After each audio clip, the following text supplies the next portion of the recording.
মেডিসিনে পৌঁছাতে গেলে আপনাকে রোগীকে প্রশ্ন করে সে পর্যায়ে পৌঁছাতে হবে। দেন দেখা যাচ্ছে যে 5টা মেডিসিন আপনার চলে আসলো, 5টা মেডিসিন চলে আসার পরে দেন আপনি মেডিকের আলোকে এবং রোগীর আরো কিছু প্রগনোসিস দেখে তার বর্তমান প্যাথোলজিক্যাল অনেক কিছু বুঝে আপনাকে সেভাবে তখন আপনার রোগীকে প্রশ্ন করলেন। তা আমি চেষ্টা করি আমার পেশেন্ট স্টুডেন্টদেরকে, যারা আমার ভাই বোন আছে, অলওয়েজ তাদেরকে একটা আমি দিই। আমি আপনাদেরকে এক সময় আমি দু একেই আমার ল্যাপটপটা একটু আমি স্ক্রিন শেয়ার করে আপনাদেরকে দেখাই দেবো। আমি তো প্রথমে বলতেছি কি আমাদের মহামতি Hahnemann sir, sorry James Charles Kent, যে মাইন্ড সেকশনটাকে সবচেয়ে আমাদের দিতে হবে তার মধ্যে আছে যেমন আমাদের ইনার কোর, আমার লাইফ ফোর্স, যেটাকে আমরা ভাইটাল ফোর্স বা ইমিউনিটি সিস্টেম বলে থাকি রোগীর। আমাদের দেখবো যে তার ইচ্ছা শক্তি, উইল কেমন আছে। তারপরে দেখবো যে তার ইমোশনটা কেমন আছে, তার মেন্টাল স্টেট, তার আবেগ কেমন আছে তার, এটা দেখবো। এবং আমরা দেখবো যে হচ্ছে আমরা দেখবো যে তার সে তার ইন্টারলেক্ট এবং আন্ডারস্ট্যান্ডিং, অর্থাৎ তার বুদ্ধিবৃত্তি এবং যেটা আমি বললাম যে অনুধাবন ক্ষমতাটা তার কেমন আছে। এবং আমরা এটা কিন্তু সব মাইন্ডের মধ্যেই আছে, এখন মাইন্ড সার্কেলে আমরা আছি। এবং মেমোরি, তার স্মরণ শক্তিটা কেমন, সে তার ড্রিমস এবং স্লিপ সম্পর্কে বলা আছে যে সে স্বপ্ন এবং তার ঘুমটা সম্পর্কে তাকে প্রশ্ন করা জানতে হবে। এবং আপনি দেন মাইন্ডের যে লাস্ট সেকশনটা বলতেছে যে মোরালিটি, অর্থাৎ রাজবৃদ্ধি এবং তার ইচ্ছা, রাজবৃদ্ধির সাথেও যেরকম এক সময় একদম সর্বাঙ্গীন ভাবে কিন্তু মোরালিটিটা দেওয়া হতো, আপনারা জানেন না কিনা, অনেকে জানেন অবশ্যই। কিন্তু যখন কেন্ট স্যার যখন এই বইটাকে যখন আবার ডাক্তার লিকে সাথে নিয়ে যখন আবার এটাকে যখন করলো, রেকটিফাইড করলো, তখন উনি বললেন যে না, আর্সেনিক যেমন সবকিছুতে সে গরমে আরাম, কিন্তু মাথার ইয়াতে সে ঠান্ডায় আরাম। তাহলে এখানে যে জেনারেলি যে সর্বাঙ্গীন যে রাজবীতি সেটা ধরা যাবে না, ওই জন্য চ্যাপ্টার ভিত্তিক ভাবে রাজবীতিটা ধরাটাই ভালো ম্যাক্সিমাম ক্ষেত্রে, তাছাড়া ভুল হওয়ার সম্ভাবনা বেশি থাকে। ঠিক আছে, রোগীর যেমন যাই হোক, এরপর আছে যেমন আপনার যে তার যে মেন্টাল সিমটম, তার মানসিক যে লক্ষণগুলা। এরপর আপনারা নেবেন তার পেশেন্টের দেখা যাচ্ছে যে ফিজিক্যাল সিমটম, তার দেহের যে তার আঙ্গিক সর্বাঙ্গীন একদম টোটাল দেহের যে ফিজিক্যাল আপনার জেনে নেবেন।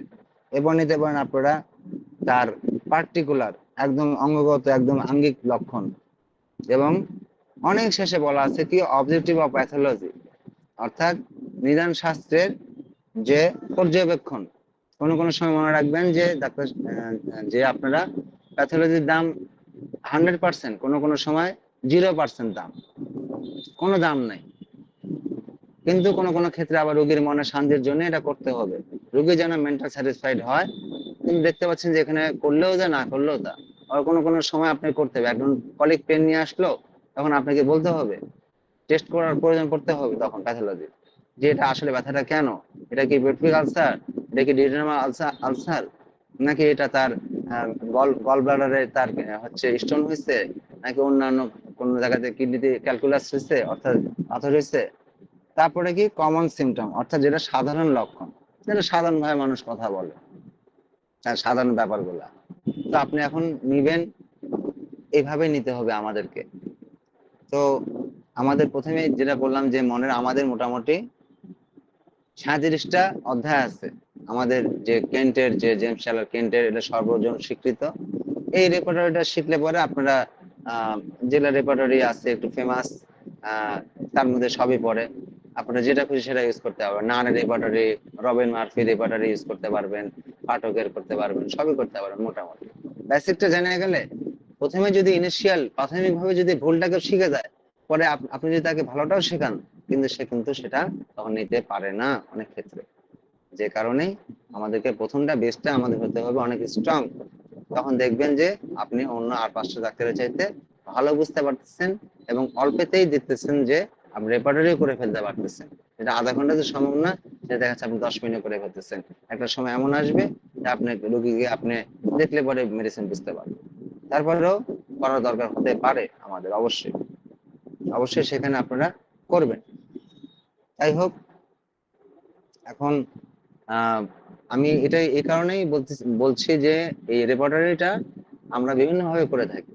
কেউ আমরা চোখ বন্ধ করে রোগী বলে যায় আমরা করতে থাকি, কেউ খুঁজতে থাকি আমরা পিকুলিয়ার সিমটম, বিরল লক্ষণ, অদ্ভুত লক্ষণ, অথবা অদ্বিতীয়, যেটাকে ইউনিক সিমটম বলা হয়, যেটা দেখাচ্ছে কোনো মেডিসিনের মধ্যে নাই।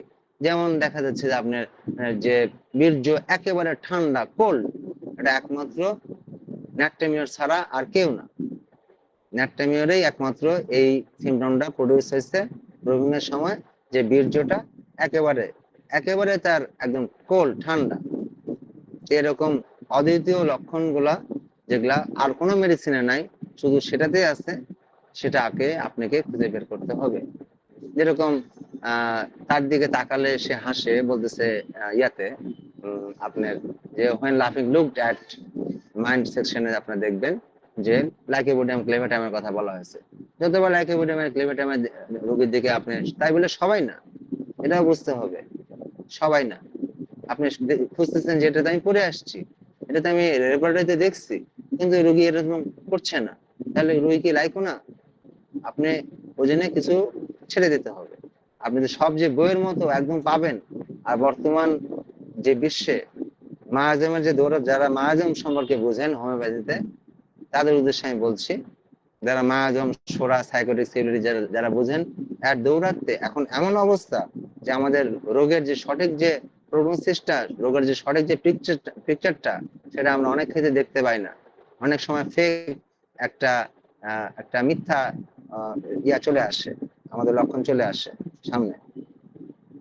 রোগের যে পিওর যে ইয়াটা, সেটা বডি এতটাই দুর্বল হয়ে গেছে আমাদের জীবনের শক্তি, সেটা প্রডিউস করতে পারে না, সেটা প্রডিউস করতে পারে না।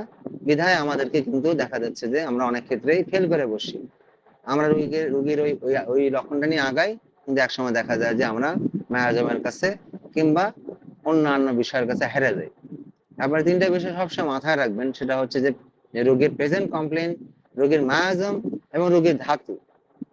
এখন অনেকেই শুধু শুধু ধাতু নিয়ে কথা বলে, কনস্টিটিউশনাল অর্থাৎ দেখা যাচ্ছে লাইকোর পেশেন্ট কিংবা থলথলে হাবিজাবি ক্যালকিরিয়া কার্ভের বিভিন্ন লক্ষণ যেটা আছে আমরা বইয়ে পড়ি, আপনারা বলেন, কিন্তু দেখা যাচ্ছে যে আপনারা যে গতানুগতিক ভাবে শুধু এইভাবে গেলে হবে না। ক্যালকিরিয়া কার্ভের কি একটা দাওয়াত খাই কি পালসিরে লাগতে পারে না? 100% লাগতে পারে। দুইটা সিনড্রোম প্রডিউস করে, আপনি দেখতেছেন তার সাথে খুঁজতেছেন যে এটা ল্যাকিসিসের রোগী, কেন ল্যাকিসিসের রোগীর কি নাক্স ভূমিকা লাগতে পারে না? যে নাক্সে যদি তার ইনএফেকচুয়াল ডিজায়ার, যেটা নিষ্ফল মল ত্যাগের ইচ্ছা, এবং তার মলটা পরিষ্কার হয় না, এটাতে কিন্তু নাক্স আসতেই পারে। অনেক মেডিসিন আছে, তার মধ্যে নাক্সও আছে, তবে এত তীব্রতা অন্যান্য মেডিসিনে নাক্সের একটা বড় লক্ষণ যে এটা আছে, এত প্রমিনেন্ট। যেমন আমরা নাক্স মস্কেটের কথা বলি, যেটা আমরা জয়ফল, যেটা আমরা গোস্তে দিয়ে থাকি, গোস্ত যেন সিদ্ধ হয়, তিনটা কথা দিয়ে জয়ফলকে মনে রাখতে পারবেন আপনার। নাক্স মস্কেটাকে যে তার জিহ্বাটা এতটাই ড্রাই যে উপর তালুতে লেগে যায় জিহ্বা তার, এবং রোগীর মধ্যে ঘুম ঘুম ভাব, ডিজিনেস একটা ভাব, এবং শীত শীত ভাব, এই তিনটা কথা দিয়ে নাক্স মস্কেটাকে আপনি আলাদা করে ফেলতে হবে। যাই হোক, আমি বলছি যে আমাদেরকে এই যে সেকশন গুলো, আমাদেরকে আপনার যে মাইন্ড সেকশন বলেন, ভার্টিগো বলেন, এরপরে মাথা ঘোরা যেটা আমরা বলি ভার্টিগো, যেটা হেড, মাথা, আই, আপনারা সবাই জানেন, আমি নতুনদের উদ্দেশ্যে বলতেছি, যারা পুরাতন তারা ক্ষমা করবেন। ভীষণ, যেটা দৃষ্টিশক্তি, যেটা 271 পৃষ্ঠা থেকে শুরু হয়েছে। ইয়ার আছে, কান, হিয়ারিং আছে, শ্রবণ শক্তি, নোজ আছে, ফেস আছে, মুখমণ্ডল, অনেক সময় ফেসিয়ালও বলে থাকি, যাদের মুখের ইয়া হয় তাদের বেলস পেলসি বলা হয়, মুখের যাদের দেখা যায় প্যারালাইসিস হয়, ফেসিয়াল আমরা প্যারালাইসিস বলে থাকি। যাই হোক, মেডিকেল টার্ম বলছি আমি। মাউথ, যেটা মুখগহ্বর, টিথ, দাঁত, থ্রট, এক্সটার্নাল থ্রট, স্টমাক আছে, পাকস্থলী, অ্যাবডোমেন, কিন্তু অনেকে এটা ভুল করে বসেন, অ্যাবডোমেন মানে উদর, উদরের মধ্যেই কিন্তু পাকস্থলী থেকে শুরু করে স্প্লিন সব আছে, ঠিক আছে, সব আছে উদরের মধ্যেই, অ্যাবডোমেনের মধ্যেই কিন্তু সবকিছু আছে। তো এটা বুঝতে হবে। আর রেকটামের মধ্যে আমাদের ascending colon, descending colon, ট্রানভার্স colon, rectum আমাদের, এবং আমাদের সিগময়েড কোলন, যেটা আমাদের এদিকে থাকে অ্যাসেন্ডিং কোলন, মধ্যে থাকে কি ট্রানভার্স কোলন। কোলন মানে কি? কোলন মানে হচ্ছে যেটা মলাশয়, যেটা প্রায় 5 ফিট লম্বা হয়ে থাকে। তো তারপরে আমরা ডিসেন্ডিং কোলনে আসবো, তারপরে সিগময়েড কোলন, দেন রেকটাম, তারপরে হচ্ছে পায়োপড, যেটাকে আমরা বলি অ্যানাল ক্যানেল। যাই হোক, এভাবে দেখেন কতগুলো ভাগ আছে। স্টুলের পরে 17 নম্বর অধ্যায়ে, তারপরে ইউরিনারি অর্গান আছে, ব্লাডার আছে, কিডনি আছে, প্রোস্টেট গ্ল্যান্ড আছে, যেটা একমাত্র পুরুষদেরই থেকে থাকে। তারপরে ইউরেথ্রা আছে, মূত্রমার্গ যেটাকে বলে থাকি, ইউরিন যেটা জননেন্দ্রিয়, এবং ফিমেল ছেলেদের একটা, মেয়েদের একটা, ফিমেল মেয়েদের জেনিটালিয়া। আর ল্যারিংস এবং ট্র্যাকিয়া, শ্বাস এবং কণ্ঠ, যেটা হচ্ছে আপনার ল্যারিং, যেখান থেকে স্বর বের হয় আর কি আমাদের। রেসপিরেশন, শ্বাসক্রিয়া, কফ, এক্সপেক্টোরেশন, যেটা কাশি গয়ের উঠা আর কি, আপনার বইয়ে দেখবেন, এবং অনেক সিনথেসিসে যারা চর্চা করে থাকে তারাও দেখবেন।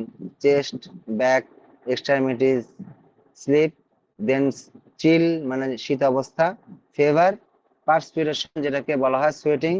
অনেক সময় ইনসোমনিয়া লিখলে কিন্তু অনেক সময় জায়গাতে আসে না, সেখানে সেলফলেসনেস দেখতে হয়। স্কিন, দেন জেনারেলিস, অর্থাৎ সাধারণ যেটা লক্ষণ আর কি। তো যাই হোক, আপনাদেরকে এভাবেই ধীরে ধীরে ধীরে ধীরে বুঝে বুঝে আগায় যেতে হবে। একদিনে সব করে ফেললেন, সব জেনে ফেললাম, এটা হবে না, এবং সেটাকে অ্যাপ্লাই করতে হবে। আমার এক স্যার বলতো যে অনেক জানে এক ব্যক্তি, যে সে চর্চা না করে একসময় সব সে ভুলে যাবে। সে এত বড় ডাক্তার, কিন্তু সে লাস্টে দেখা যাবে সে আর রুগী দেখতে পাচ্ছে না, কারণ চর্চা না থাকলে কিন্তু হবে না। চর্চা চর্চা থাকতে হবে, অলওয়েজ চর্চা থাকতে হবে। আপনি এই জন্য আপনাদেরকে চর্চা করতে হবে। আমি কিছু ব্যথা নিয়ে কথা বলি। এরকম আপনার ব্যথা নিয়ে কিন্তু অনেক সময় রোগীর সাথে কথা বলতে যায়, অনেক সময় বুঝতে পারে না রোগীর কি বলতে যাচ্ছে।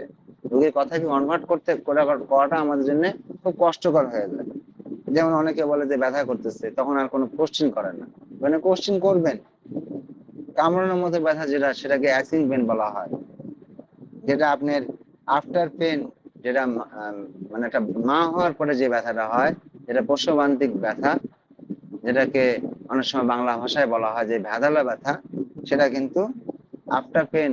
যে রোগী বলতেছে, ছেলে মানুষই, যে জানে না আমার এমন ব্যথা হচ্ছে ডাক্তার সাহেব, যেটা মনে হচ্ছে যে একদম বাচ্চা হওয়ার মতো ব্যথা হচ্ছে আমার। তাহলে এখানে দেখেন যে কত রকমের ব্যথা আছে। ব্যাটিং পেন, আপনার টিংলিং পেন, যেমন ভুল ঘটনা ব্যথা। স্টিচিং পেন, মনে হচ্ছে সুই দিয়ে ঘাই মারতেছে। রোগী আসে বলবে আপনাকে এইভাবে, এবং বলবে যে আমাকে মনে হচ্ছে যে ইয়ে দিয়ে ফুটা করতেছে। এটাকে আপনি বোরিং পেন, যেটা দেখেন ড্রিল মেশিন দিয়ে এই সাইড থেকে ওই সাইডে ফেলতেছে, যেটাকে রন্ধ্রকর বলা হয় একদম শুদ্ধ খাঁটি বাংলায়। সেটাকে আপনার বুঝতে হবে। বলতেছে দেখেন ডাক্তার সাহেব, মনে হচ্ছে আমার পাটা হচ্ছে একদম ভেঙে গেছে, একদম এই ধরনের লাগতেছে আমার কাছে। ব্রোকেন সেন্সেশন অ্যাজ ইফ, যেখানে মনে হচ্ছে কথাটা, সেখানে লেখা দেখবেন যে অ্যাজ ইফ, মনে হচ্ছে। বার্নিং পেন, আপনারা জানেন যে জ্বালাকর ব্যথা। এছাড়া দেখা যাচ্ছে যে যেটা কনস্ট্রিক্টিং, যেটা সংকোচন করার নাই, মনে হচ্ছে সংকোচন করছে, সংকোচন করে বসছে।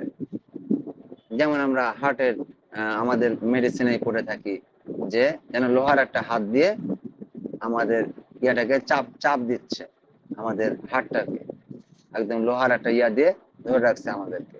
ক্যাকটাস গ্যান্ডিকুলাসে এই লক্ষণটা আপনারা পাবেন, কিন্তু আরো মেডিসিনে আছে।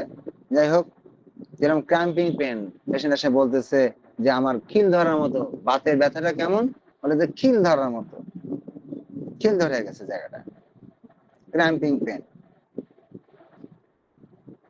তো দেখা যাচ্ছে যে অনেক সময় যেটা আমরা ভেকো দিয়ে মাটি খনন করে দেখেন, বলতেছে ডাক্তার সাহেব মনে হচ্ছে যে আমার কেউ মনে হচ্ছে ওই রকম খনন করতেছে, এরকম করতেছে। তখন আপনি ওখানে ডিগিং পেন লিখে সার্চ দিবেন। আপনাকে এটা তখন বুঝতে হবে যে রোগী কি বলতে যাচ্ছে। কোন রোগীরা এসে বলে যে আমার রক্তটা না ডাক্তার সাহেব মনে হচ্ছে টাইনে ধরতেছে, এরকম ব্যথা আমার, এই পায়ের এত তার আর্থ্রাইটিস, যেটাকে আমরা রিউমেটিজম বলি, সকল বাতকে আমরা রিউমেটিজম বলি, তখন সেটা আমরা আলাদা আলাদা করে ফেলি, যে সাইটিকা বাত অথবা তার লাম্বার লাম্বেগো, ঠিক আছে, এরকম বাতকে তখন আলাদা আলাদা করি। কিন্তু একসাথে আমরা বলি আর্থ্রাইটিস অথবা রিউমেটিজম। সেক্ষেত্রে বলতেছে যে টেনে ধরার মতো ব্যথা, ড্রয়িং পেন। রোগী আবার বলতেছে যে ব্যথাটা না আমার এখান থেকে এখানে যায়, এখান থেকে ওখানে যায়, ওখান থেকে ওখানে যায়। এই যে ভ্রমণশীল ব্যথা, এক জায়গা থেকে আরেক জায়গায় স্থানান্তর হয়ে যাচ্ছে, এটাকে ওয়ান্ডারিং বলে, কেউ কেউ শিফটিং পেন কোথাও বলা বলা আছে, ঠিক আছে, যে এক জায়গা থেকে আরেক জায়গায় ওয়ান্ডারিং, WANDERING, ওয়ান্ডারিং। বলতেছে যে ডাক্তার সাহেব আমার মাথাটা কোনো জায়গাতে, বলতেছে যে আমার মাথাটা মনে হচ্ছে যে একদম চেপে চেপে ধরার মতো, এরকম প্রেশার। অনেক সময় প্রেশার কথার অন্য জায়গাতে পাবেন যে রোগীর মাথা চাপ দিয়ে ধরলে আরাম পায়, বেলের নদের লক্ষণটা আছে, অনেক মেডিসিনের লক্ষণটা আছে। প্রেশার এমএল হেডে যখন আপনি যাবেন, পেনে যাবেন, যে দেখবেন যে হেডের যাবেন, যাই ওখানে পেনে যাবেন, পেনে যায় আপনারা প্রেশার এমএল দেখবেন, তাহলে পাবেন যে আপনারা যে ওখানে চাপে রোগী আরাম পায়, চাপে রোগী আরাম পায়। তাহলে আমাদের কিন্তু অনেক কিছু, আমরা যদি রোগীকে না জিজ্ঞাসা করি, আমাদের কিন্তু কোশ্চিন করা, কোথায় কোশ্চিন করবেন এখন জানতে হবে রোগীকে। রোগী ফট করে বলতেছে যে আমি মিষ্টি খাই না, আপনি লিখে দিলেন যে অ্যাভারশন টু হচ্ছে সুইট, আপনি আপনি আপনি অ্যাভারশন টু সুইট, তার মিষ্টির প্রতি বিতৃষ্ণা। কেন তা লিখবেন? রোগী বলছে মিষ্টি খায় না, সে কি পছন্দ করে না? আপনি জিজ্ঞাসা করবেন যে আপনি খান না, ভালো কথা, আপনি কি মনে চায় না? রোগী বলছে হ্যাঁ আমার মনে খুব চায়, কিন্তু আমি খাই না। তাহলে এখানে মিললো কি? এখানে ওটা লেখা যাবে না। এখানে রোগীর মনে চায় কিন্তু রোগী খায় না, এটা আপনাকে সেভাবে বুঝে নিতে হবে। যেরকম আপনি ছিন্নকর ব্যথা বলতেছে, একদম ছিন্ন ভিন্ন করে দিচ্ছে এরকম ব্যথা, টিয়ারিং পেন, আপনাকে এটা বুঝতে হবে যে সোর, যেটা সোর, সোর পেন, যেরকম আমরা আর্নিকা মন্ডনের মধ্যে পড়ি যে ব্রুস্ট পেন, অর্থাৎ থেতলে গেছে, মাংসটা মনে হচ্ছে একেবারে থেতলে গেছে, এমন একটা ভাব, এমন একটা ব্যথা যে যেরকম আমরা মেলিসপারও করে থাকি, এটা যে মাংসটা থেতলে গেছে, ব্রুস্ট পেন। তাহলে আপনাদেরকে কিন্তু অনেক জানতে হবে। আস্তে আস্তে সমস্ত কিছু আমি দেওয়ার চেষ্টা করব আপনাদেরকে, যেন পৃথিবীতে একমাত্র টিচার, অর্থাৎ যে শেখায়, যদি আপনিও আমাকে শেখান, আপনারাও আমার টিচার হবেন। আমি অলওয়েজ একজন লিসেনার, সবসময় একজন ছাত্র। বাবা এবং টিচার নিজে পরাজয় চায়, টিচার চায় যে আমার স্টুডেন্ট আমাকে হারায় দিক, যে তুমি অমুকের স্টুডেন্ট, ওরে সর্বনাশ, আবার তুমি অমুকের ছেলে, এত বড় চাকরি করো, তোমার বাবা সামান্য পিয়ন ছিল। এই পৃথিবীতে দুই ব্যক্তি নিজের পরাজয় চায়, তাছাড়া সবাই নিজের জয় চায়। তো আমি আজকে ক্লাসে যতই বক্তা হই, আমি একজন স্টুডেন্ট, আমি চাবো, স্টুডেন্ট বলতে আমি একজন প্র্যাকটিশনার, আমি প্র্যাকটিস করি আজকে 17 বছর হলো। আমার নাম ডাক্তার জামান। আমার আমি স্থায়ী চেম্বার, আমার নাটোর, বাংলাদেশের নাটোর কাঁচাগোলা, যদি আমার প্রথমেই বলা উচিত ছিল, তারপরে আমি কিছু মাথার, আমার সবকিছু বোঝা নিতে একটু সময় লাগছে। আর ঢাকাতে আমার চেম্বার ছিল, কিন্তু আমি করোনার মধ্যে চেম্বারটা বন্ধ করছি, এখন আমি বিভিন্ন চেম্বারে যাই বসি, কিন্তু আমি অচিরেই একটা চেম্বার স্থায়ী ভাবে নিয়ে নেবো। আমার ছেলে ঢাকাতে পড়াশোনা করছে ভার্সিটিতে, আপনারা দোয়া করবেন।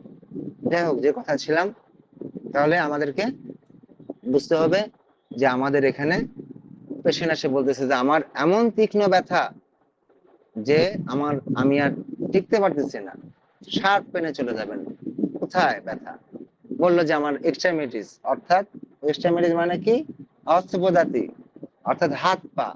আমাদের দেখবেন যে আমাদের আছে, আমাদের যে এক্সট্রিমিটিস আছে, আমাদের যে হাত পায়, সেটা আপনারা দেখবেন যে যায় সেখানে, আপনারা খুব সুন্দরভাবে পায়ে গেছেন, তখন আপনারা হাত পাখন থেকে দেখবেন, দেখে তাকে সেভাবে আপনারা দিয়ে দেবেন মেডিসিন, যে তার কি মেডিসিনটা আসতে পারে। যেরকম আমরা এই কথাটা ইয়েতে পায়ে থাকি, যারা ইংলিশ বই পড়েন, যে যে কাটিং শার্প অবজেক্ট, শার্প মানে তীক্ষ্ণ কোনো কিছু, ধারালো কিছু দিয়ে ইয়ে করলে সেখানে অনেকগুলো মেডিসিনের মধ্যে আপনারা সিজারের ইয়ে বা এতে আপনারা স্ট্রাইপেসিগ্রাকে মনে করেন। যদি রোগীর একটু উত্তেজিত থাকে ভাব এবং গরমে যদি আরাম থাকে তাহলে দিতে পারেন। যাই হোক, এটা অন্য ক্লাস। তো যেটা অনেক সময় রোগী এসে বলতেছে যে আমার আক্ষেপ, তার যেরকম আমরা বলি স্পাজমেটিক কফ, যে আক্ষেপ কাশি হলে কিন্তু অনেকের আপনারা আমি আমি যখন আমি সবকিছু দিয়ে বলার চেষ্টা করি আর কি। আমার এটা একটা দোষ এবং গুণ যে আমি সবকিছু, যেরকম কাশতে কাশতে কিন্তু অনেকে মিসক্যারেজ হয়ে যায়, এটা কিন্তু ডাক্তার, সাবধান। হ্যালো ডাক্তার জামান জি ভাই, বলো। এটা আমাদের একজন হাত রেইজ করেছেন, জুনায়েদ ভাই। জুনায়েদ ভাই কোশ্চেনটা করেন এবং আপনি একটু অ্যান্সার দিয়ে দেন।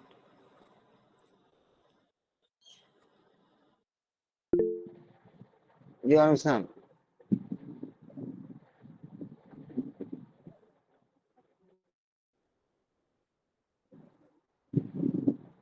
হুম।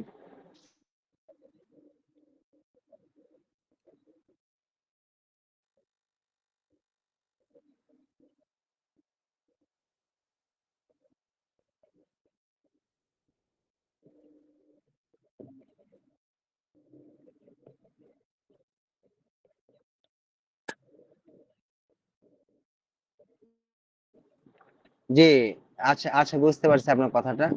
এই বিষয়ে আমি আমাদের একটু ক্লাসের আমি একটু ডেটে আসছে। আমি জামান ভাই, আমি একটু কথা বলি। এখানে নতুন পুরাতন অনেকেই আছেন। আমরা রেপার্টরি সম্বন্ধে হয়তো সম্যক ধারণা রাখি, অনেকে কিন্তু ধারণাই রাখে না। রেপার্টরি কি, রেপার্টরি দেখতে গেলে কতটুকু জ্ঞান থাকতে হয়, রেপার্টারাইজেশন করতে গেলে কোন কোন লক্ষণগুলো মেইন করে নিতে হয়, তারপরে আমাদের রেপার্টরিতে আমরা কিভাবে ভাগ করেছি, তারপরে সাব রুব্রিক কিভাবে নিতে হয়, এগুলো একটু আলোচনা না করলে অনেকের কাছে এটা একটা ধোঁয়াশা মনে হবে। না, ভালো কথা বলছেন।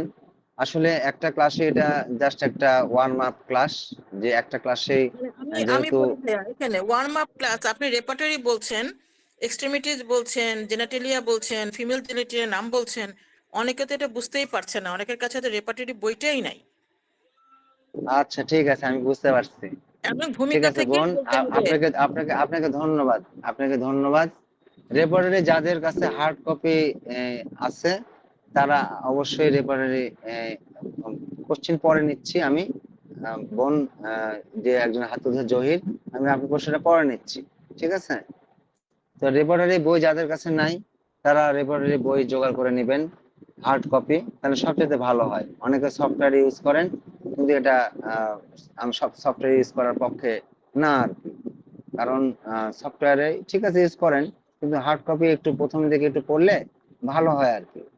তো প্রথমে আমরা বলবো, যেহেতু নতুনদের উদ্দেশ্যে, এখানে আমি কেন একটু ভেবাচাকা খাচ্ছি, কারণ হচ্ছে যে আমি দেখতে পাচ্ছি যে এখানে অনেক যারা জানে তারাও আসছে, যে এখানে আমার কথার থিমটা ওরকম হয়ে গেছে।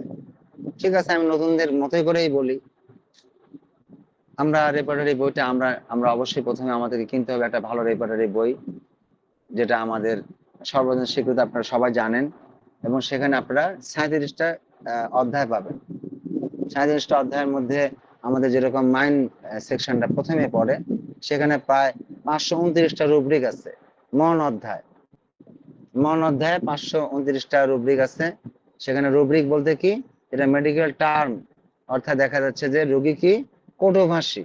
রোগী আসে, রোগীর স্বভাবই হচ্ছে যে সে কটু ভাষা, সে খারাপ খারাপ ভাষায় কথা বলে, অ্যাবাসিভ যেটাকে বলা হয়। ঠিক আছে? সেটাকে আপনি এই মাইন্ড, যে আমি বলতেছি 529টা রুব্রিক এর মধ্যেই পাবেন।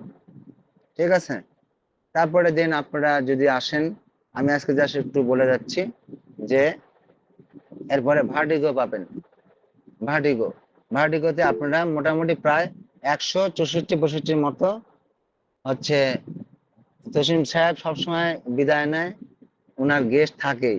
164টার মতো রুব্রিক পাবেন, যেখানে ভার্টিগো মানে কি, মাথা ঘোরা, শিরো ঘূর্ণন যেটা। এখন বলতেছে যে ভার্টিগো আপনার কখন হয়, রোগী বলতেছে যে খোলা হাওয়ায় গেলে আমার মাথাটা ঘুরে। তাহলে ইয়ার ওপেন ইন, কখন মাথা ঘুরে, বলতেছে অ্যাংজাইটি ডিউরিং, তার যখন উৎকণ্ঠা হয়। অ্যাংজাইটি মানে উৎকণ্ঠা। এরকম যদি আমরা যাই হেডে, পরবর্তী থার্ড যে চ্যাপ্টার, সেটাতে আপনারা প্রায় 153টার মতো আপনারা রুব্রিক পাবেন। যেমন তার সাথে পাবেন আপনারা সাব রুব্রিক। সাব রুব্রিক কি, যেটা তার নিচে থাকে, যে দেখা যাচ্ছে বলতেছে কি যে আপনার কটুভাষী, যেটা আমি বললাম কটুভাষীর কথা দেয়া আছে একদম প্রথমে মন অধ্যায় 1 নম্বরে একদম। এখানে অনেকগুলো মেডিসিনকে দিয়ে রাখছে। এখানে এমন কার্ব, এমন মিওর, অ্যানাকার্ডেম, বেলেরোনা, ঠিক আছে। সেখানে বলতেছে কি যে ফর নুন মানে পূর্বাহ্নে, এটা সাব রুব্রিক, অর্থাৎ শাখারও উপশাখা, যেটা একটা কথাকে তার উপশাখা কখন হয়, সন্ধ্যাকালে হয়। এই কটু ভাষাটা তার কাছে এটা এমন কার্বের লক্ষণ, এমন কার্বের লক্ষণ। তারপরে সে যে ক্রুদ্ধ না হয়েও, বলতেছে ক্রুদ্ধ না হয়েও পেশেন্ট কিন্তু সে কটুভাষী। একটা সিঙ্গেল মেডিসিন দিয়ে রাখছে এখানে, কেন্টে ডাল কামারা। একটা আছে যে একমাত্র বেদনার সময় রোগী কটু ভাষা বলে, এটা কোরেলিয়াম রুব্রাম, যেটা আমাদের প্রবাল পাথর অনেকে হাতে দিয়ে আমরা, যেটা আপনারা জানেন যে শ্বাসকষ্টের একটা ভালো মেডিসিন। যাই হোক, এভাবে আপনাদেরকে আগাতে হবে, আগাতে হবে। শিরো ঘূর্ণন আমি বলছি, ভার্টিগো, দেন হেড, দেন দেখা যাচ্ছে যে কি চক্ষু আমাদের আই। এখানে প্রায় 186টার মতো রুব্রিক পাবেন আপনারা, এর সাথে অনেক সাব রুব্রিক পাবেন এরকম ধরনের, যেটা আপনাকে বোঝায় দিবে রোগী পেশেন্ট, আপনাকে বোঝায় দিবে যে আপনি কিভাবে কিভাবে ধরবেন পেশেন্টটাকে, কিভাবে পেশেন্টটাকে আপনি ধরবেন, ঠিক আছে। যেমন যদি কেউ বলতেছে যে ফর্মিকেশন মানে সুরসুর করা, হেড অধ্যায় আছে আমি 118, যাদের কাছে যে হার্ড কপি যদি থাকে তাহলে বের করতে পারেন, যে ফর্মিকেশন সুরসুর করার মতো অনুভূতি, এটাকে বলতেছে ভাগ করতেছে যে উত্তাপে, অথবা বলতেছে যে ইনভেড। এগুলা কিন্তু সাব রুব্রিক, অর্থাৎ আপনি ভালোভাবে আরো গভীরে যাচ্ছেন। রোগী প্রশ্ন করে যে আপনি যে সুশ্রী হয় কখন হয়, রোগী বলতেছে যখন আমার যখন আমি যখন শয্যা গ্রহণ করি তখন আমার এই ফর্মিকেশন হয়, আমার মাথার মধ্যে সুশ্রীর ভাব অনুভব হয়, যেটাকে আমরা আরেকটা টার্ম আছে এটার, টিকলিং, মনে রাখবেন আপনারা। ফর্মিকেশন এটা এই ইয়াতে আছে কিনা আমি ঠিক বলতে পারছি না এই মুহূর্তে, যেহেতু আমি অন্যান্য সফটওয়্যার ইউজ করি। যাই হোক, তো এভাবে আপনাদেরকে ধন্যবাদ আমার বোনকে যে আমাকে এই কথাটা বললো, কারণ আমার বোঝা উচিত ছিল। তাহলে আপনারা এই চক্ষুতে প্রায় 186টা রুব্রিক পাবেন, 66টা সাব রুব্রিক পাবেন। যদি ভীষণে যাই আমরা, ভীষণে 91টা রুব্রিক পাবেন আপনারা। ভীষণে, আমাদের ভীষণে আপনারা 91টা রুব্রিক পাবেন। আপনাদেরকে এখানে আমাদেরকে খুঁজে নিতে হবে, আমাদের খুঁজে নিতে হবে। তারপরে আমরা যদি কর্ণ আছে এখানে প্রায় 92টার কথা বললাম, এবং হিয়ারিং, হিয়ারিং এ প্রায় 5টা আপনার রুব্রিক আছে হিয়ারিং। তারপরে আপনার যে নাকের যে 125টা রুব্রিক পাবেন, যেখানে বলা আছে যে নাকে ফোঁড়া হয়, অ্যাবসেস। তারপরে দেখা যাচ্ছে বলতেছে যে আপনার অনবরত নাক ঝাড়তে থাকে, রোগী আসে কথা বললো, আপনি নাকে ঢুকলেন, ঢুকে ব্লো, BLOW। আমি আজকে জাস্ট একটু বলছি, পরে আমি ধারাবাহিক ভাবে একদম প্রথম মাইন্ড থেকে শুরু করে সব অধ্যায় একে একে শেষ করব, ধারণা দিয়ে যাব, যেন সবাই আমরা যদি পুরোপুরি পড়াতে যায় একদম ধরে ধরে, তাহলে অনেক দিনের ব্যাপার। এখানে মোটামুটি ধারণা দিয়ে থাকেন যারা শেখান, তারা তারা 20 দিন, 7 দিন, 1 মাস এরকম দিয়ে থাকেন ক্লাস, যেটা মুখমণ্ডল, ফেস। এখন আমার আমার আমি একটা লিঙ্ক দিয়ে দিচ্ছি ক্লাসের আগে, আমি একটা লিঙ্ক দিয়ে দেবো আমার ফেসবুকের এবং আমার নম্বর সহকারে, যেখানে আপনারা আমাকে নক দিলে, যারা একদম টোটালি শিখতে চান তাদের একরকম, যারা অনেক, যারা জানে আমার চাইতে ভালো, তাদের অতটা দেখা যাচ্ছে যে অতটা ধরে ধরে শেখানো দরকার পড়ে না, প্রত্যেকটা পার্ট টু পার্ট শেখাটাই ভালো সাবজেক্টে।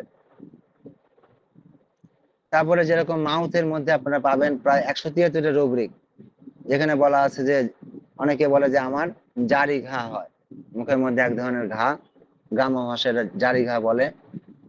অ্যাপেথে বলতেছে যে কি দাঁতে কাটার ন্যায় অনুভূতি, এই মাউথে যে মুখ গব্বর যেটাকে বাংলা বলে বাইটিং, বলতেছে দাঁতে কাটার ন্যায় অনুভূতি হয়। অনেকে বলে যে ডাক্তার সাহেব আমার না দাঁতে খুব হয়, রক্ত বের হয়। আপনারা জানেন যে রক্ত বের হয়, এটা অনেক মেডিসিনে আছে, মার্সল থেকে শুরু করে অ্যাসিনাইটিস থেকে শুরু করে অনেক ইয়েতে আছে। তাহলে আপনাদেরকে সেভাবে যেতে হবে। এবং অনেকে বলে যে আমাদের হাড়ের সমস্যা, হাড়ে ক্ষত হয়ে গেছে, ক্যারিজ হয়ে গেছে, ক্যারিজ, CARIES, মাউথ। আপনাদের হার্ড কপি কাদের কাছে আছে একটু হ্যান্ড রাইজ করতে পারেন, একটু দেখি কাদের কাছে ইয়ে আছে এই মুহূর্তে। আচ্ছা, লোকমান সাহেবের কাছে, জুনার সাহেবের কাছে হার্ড কপি আছে।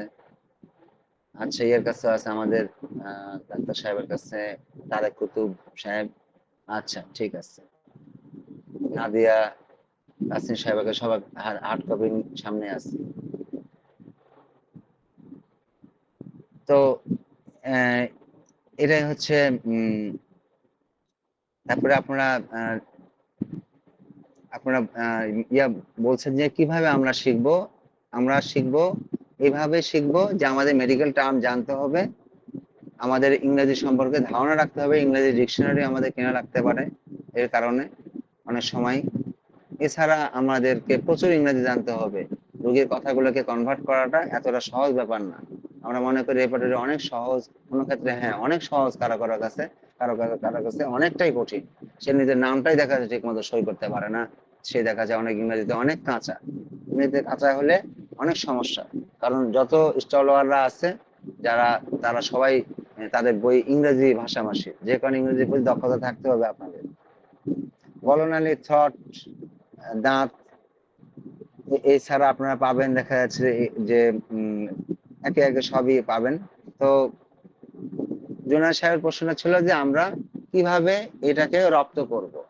রপ্ত করতে গেলে আপনাকে সবার আগে মেডিকেল টার্ম সম্পর্কে আপনাকে জানতে হবে, এবং আপনাকে রোগীর কথাগুলোকে কনভার্ট করার আপনার ক্ষমতা থাকতে হবে। রোগী একটা কথা বলতেছে, সেই কথাটাকে কোন ইয়েতে নিয়ে যাবেন আপনি, রোগীর কোন অধ্যায় নিয়ে যাবেন, সে অধ্যায় ভিত্তি করে নিয়ে যেতে পারেন আপনি।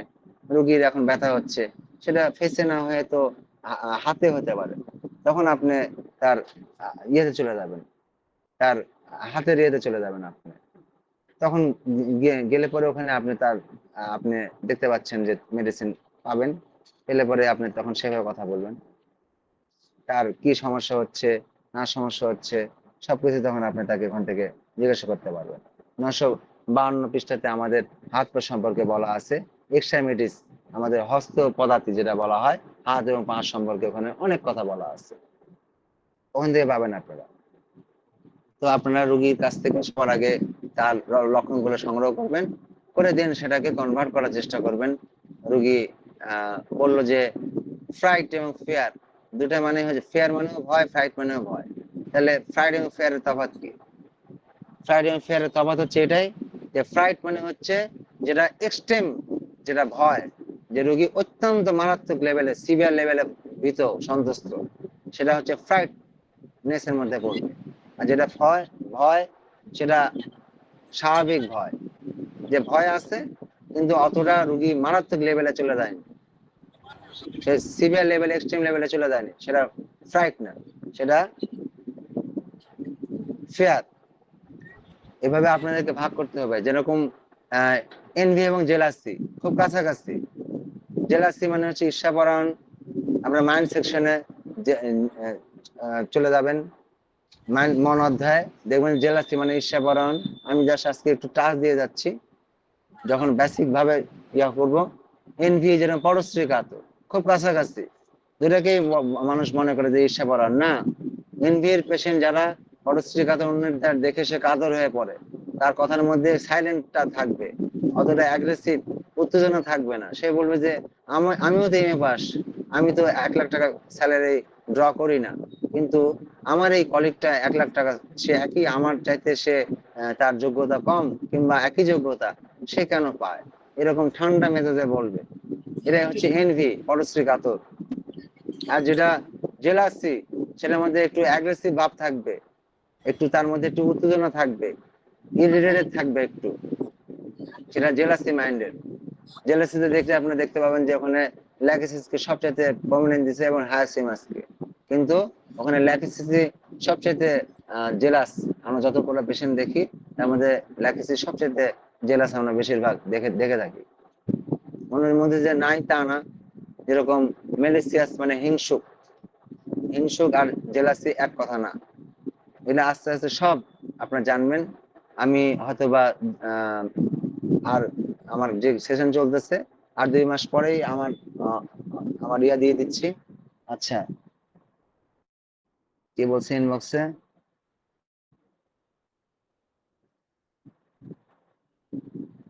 13 মিনিট আছে। আমি আমার না, আজকে কোনো কোনো কোশ্চেন না, আজকে জাস্ট একটা ইয়া দিচ্ছি। যদি সেরকম কেউ কোশ্চেন করে থাকেন, আহ, আজকে ওইভাবে কোশ্চেন করার মতো, যদি এমনি কেউ জিজ্ঞাসা করেন যে নতুনদের কিভাবে কি করবেন, এই ব্যাপারে আমার কাছ থেকে আপনারা গাইডলাইন পেতে পারেন। জি, কারো যদি কোনো গাইডলাইনের প্রয়োজন হয়, আপনারা যদি কেউ কিছু বলতে চান তাহলে বলতে পারেন। আমাদের হাতে সময় আছে আর মাত্র 6 মিনিট, তো আমরা এর মধ্যে আমরা শেষ করে দিব। তো কারো যদি কোনো কোশ্চেন থাকে হ্যান্ড রাইজ করে স্যারকে কোশ্চেন করতে পারেন। আর আমি একটা কথা বলে নেই আপনার প্রশ্ন করার আগে, আপনারা নিচে যে 3টা ডট দেখতে পাচ্ছেন, সবার নিচে যারা অনেকে জানেন না, 3টা ফোঁটা টিপ মারলে দেখবেন যে, টিপ মারলে আসবে উপরে, সবার উপরে দেখবেন যে ইন কল মেসেজ। আমি ইন কল মেসেজে যে আমার যে আইডির যে ইয়া আছে, সেটা আপনাদেরকে আমি নম্বর সহকারে দিয়ে দিচ্ছি। ধন্যবাদ সবাইকে, কোশ্চেন করতে পারেন।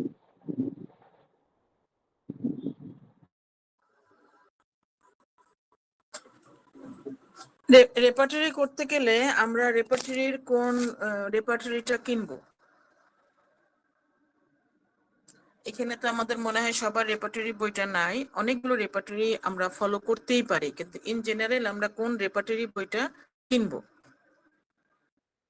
এবং এই রেপার্টরি বই কেনার জন্য কারো কোনো মতামত বা পরামর্শ আছে কিনা?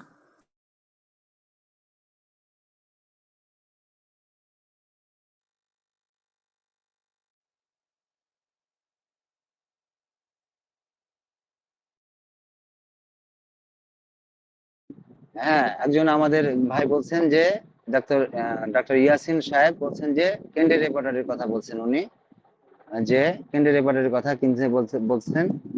এছাড়া আমরা জানি যে যেগুলো অথেন্টিক, যেগুলো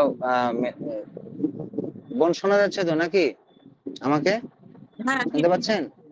জি। জি। আপনারা এছাড়া দেখা যাচ্ছে যে আপনারা রেপার্টরি, আরো অনেক রেপার্টরি আছে বাজারে।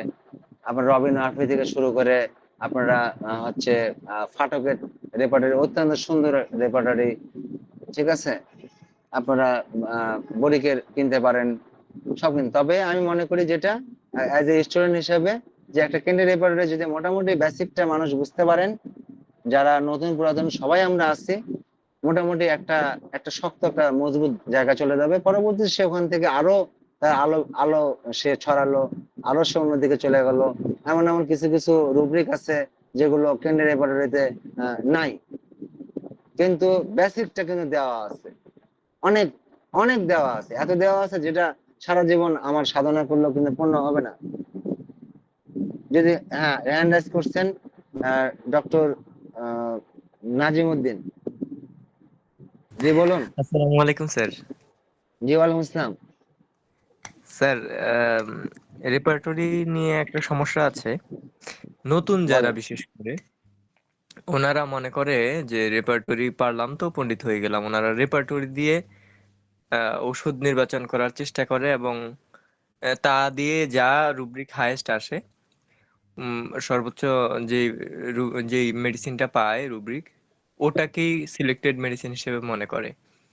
এটা কিন্তু একটা বড় ব্যাপার। এই বিষয়টা নিয়ে একটু খোলাসা করে দেন যাতে করে কেউ ভুল পথে না যায়। জি জি, জি অবশ্যই। সেটা হচ্ছে যে আপনারা যদি যে বাসে চললেই যে চট্টগ্রামে চলে যাবেন তা কিন্তু না। বাসটা চট্টগ্রামের বাস কিনা, বাসটা দেখা যাচ্ছে যে ইয়ার বাস, খুলনার বাস। খুলনা গেল দক্ষিণবঙ্গে আর চট্টগ্রাম গেল কোন দিকে, এটাকে আপনার বুঝতে হবে। তা আপনি যদি ড্রাইভার ঠিক না হন, রেপার্টরি ঠিক মতো, এটাতে আমি প্রথম ক্লাসে প্রথমেই বলে দিলাম। এবং আপনারা ম্যাক্সিমাম ক্ষেত্রে ডাক্তাররা ভুল করে, রোগীর প্যাটার্নটা বুঝতে পারে না, রোগের প্যাটার্ন বুঝতে পারে না, রোগীর যে কষ্টগুলো সেই কথাগুলোকে ঠিক মতো তারা ভিতর থেকে টেনে বার করতে পারে না কথা দিয়ে। আমি সবই শেখাবো আমার আমার ক্লাসে ইনশাল্লাহ।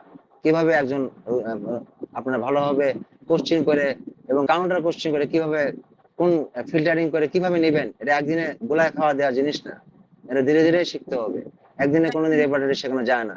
আর মেডিকেল আলোকে দেখা যাচ্ছে যে ভাইয়া ভাইয়া সময় যেহেতু অল্প, আমরা সবার কথাই শুনি। ডাক্তার নাদিয়া, আপনি হাত রেজ করেছেন, কথা বলেন। জি বোন, বলেন নাদিয়া। যে না, আমি হ্যান্ড রেজ করেছিলাম ওই যে যখন আপনি বলছিলেন কার কার কাছে রেপার্টরি আছে, সেই জন্য হ্যান্ড রেজ করেছিলাম। ওকে ওকে। হ্যাঁ হ্যাঁ, আমি পরে আমি আমি আমি দেখেছি। হ্যাঁ হ্যাঁ জোনাদ হ্যাঁ সাহেব বলেন, জোনাদ সাহেব বলেন। জি।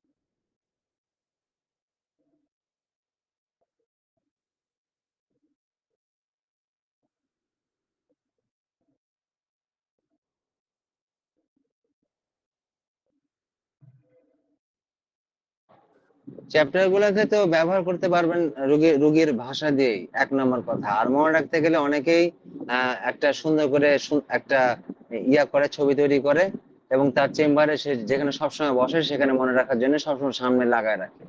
সেখান থেকেই তার মাইন্ড, হেড, ভার্টিগো সবকিছু তার সিরিয়াল মোতাবেক একসময় দেখা যাচ্ছে তার মুখস্থ হয়ে যায়। তার আর বই দেখা লাগে না, সে বুঝতে পারে যে এই 37টা অধ্যায় নেই এই বইটা জেমস চ্যাটার কেন্টের এই মেটেরিয়া মেডিকা, সরি এই রেপার্টরি অফ দা জেমস চ্যাটার কেন্ট, এটা এটা এই বইটা তারা বুঝতে পারেন যে এই বইটা। আর অধ্যায় কোনটাতে যাবেন, সে রোগী আপনাকে নিয়ে যাবে, আপনি যেতে হবে না।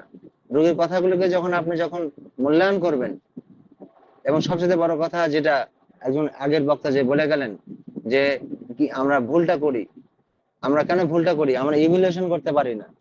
আমরা যখন আমরা যখন মানে মানটা বিচার করতে পারি না, রোগীর লক্ষণটা কোনটা নিব আর কোনটা ফেলে দেব, এর আগে জ্ঞান থাকতে গেলে অবশ্যই মেডিকার সে জ্ঞান না থাকলে পরে মেডিসিন দাঁড়ায় গেছে ক্যালকিরিয়া কার্ভ, কিন্তু দেখা যাচ্ছে যে ক্যালকিরিয়া কার্ভ দিয়ে হচ্ছে না।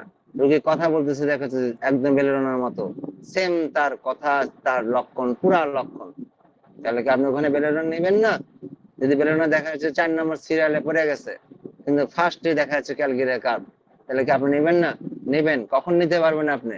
যখন আপনি তার পার্শিয়াল সিমটম গুলো নেবেন, তার আশেপাশের সিমটম গুলো নেবেন তখন। জোনাস সাহেব, আর কোনো প্রশ্ন? ডাক্তার তাসলিম হাত রেজ করেছেন, কথা বলেন।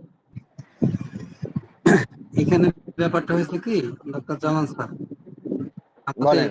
রেপার্টরি রেপার্টরি বইটাতে এখানে যারা নতুন আছে তারা কিন্তু অনেকে আমাদের মতো জানে না। সেক্ষেত্রে প্রধান রুব্রিক গুলা একটা রেপার্টরি বইতে কি অবস্থায় থাকে, তাকে আমরা কিভাবে চিনবো যে এটাই প্রধান রুব্রিক, আমি কিভাবে চিনবো এটাই সাব রুব্রিক, কিভাবে চিনবো সাবের সাব রুব্রিকটা কেমন, এই ব্যাপারগুলো একটু ক্লিয়ার করলে নতুনরা অনেক উপকৃত হতো। সেই ক্ষেত্রে সেই জিনিসটা হয়তো আজকে উঠে আসে নাই। ইনশাল্লাহ নেক্সট ক্লাসে আপনি এটা উঠাই নিয়ে আসবেন, এটাই আপনার প্রতি আমার প্রত্যাশা। ধন্যবাদ। আমাদের সময় প্রায় শেষ, আর কেউ কি কথা বলবেন? হ্যাঁ, লোকমান সাহেব বলেন। জি। ফারুকী স্যারের স্বদেশী কেন রেপার্টরি ব্যবহার করা যায়, ওটাই বাংলা দেওয়া আছে, ওটা কেনা যায় আর কি। এটা পরামর্শ আর কি।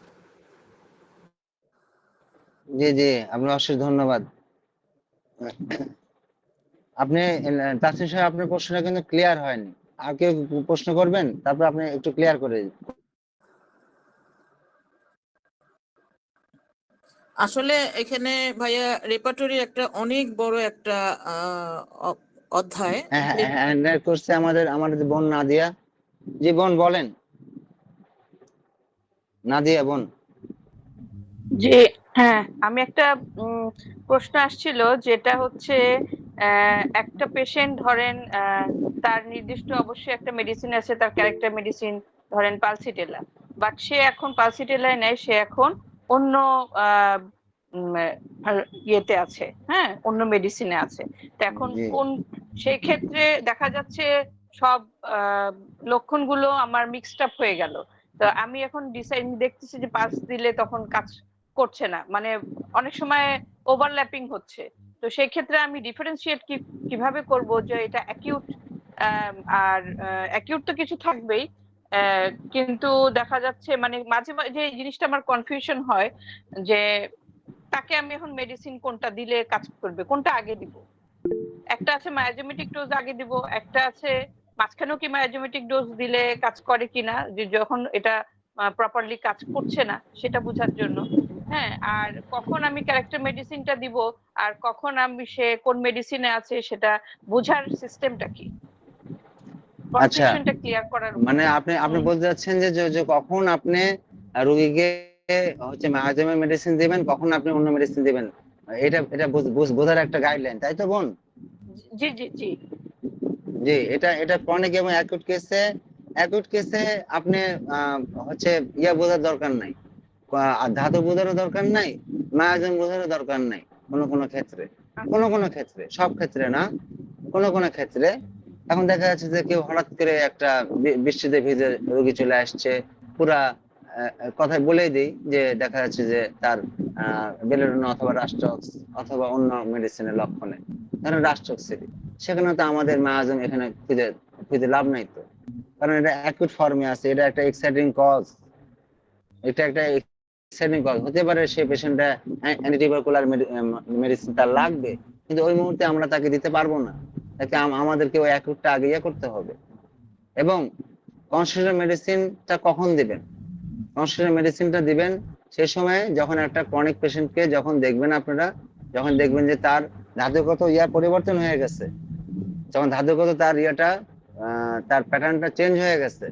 পেশেন্ট ছিল এক সময়, কিন্তু আপনি দেখতে পাচ্ছেন যে এখানে ধাতুগত পরিবর্তন চলে আসছে, সেখানে আপনাকে বুঝতে হবে যে এখানে কোনো দিচ্ছেন ওষুধ, কনস্টিটিউশনাল মেডিসিন ধরেন দিলেন আপনি পালসিরিলা, কোনো কাজ করতেছে না, কথার কথা।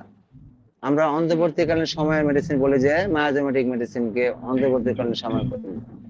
অবস্টাকল অফ কিওর মেডিসিন সুনির্বাচিত লেখা আছে সোরাই নামে, সিবিরি নামে, মেরোডি নামে, থুজাতে, যেগুলো অ্যান্টিটিউবারকুলার মেডিসিন, সেগুলোতে লেখা আছে যে যখন সুনির্বাচিত ওষুধ ফেল করবে তখন আমরা এই ওষুধগুলো ইউজ করি। কিন্তু সব ক্ষেত্রেই তাই না, কোনো কোনো ক্ষেত্রে আমরা আগেও ইউজ করতে পারি, যখন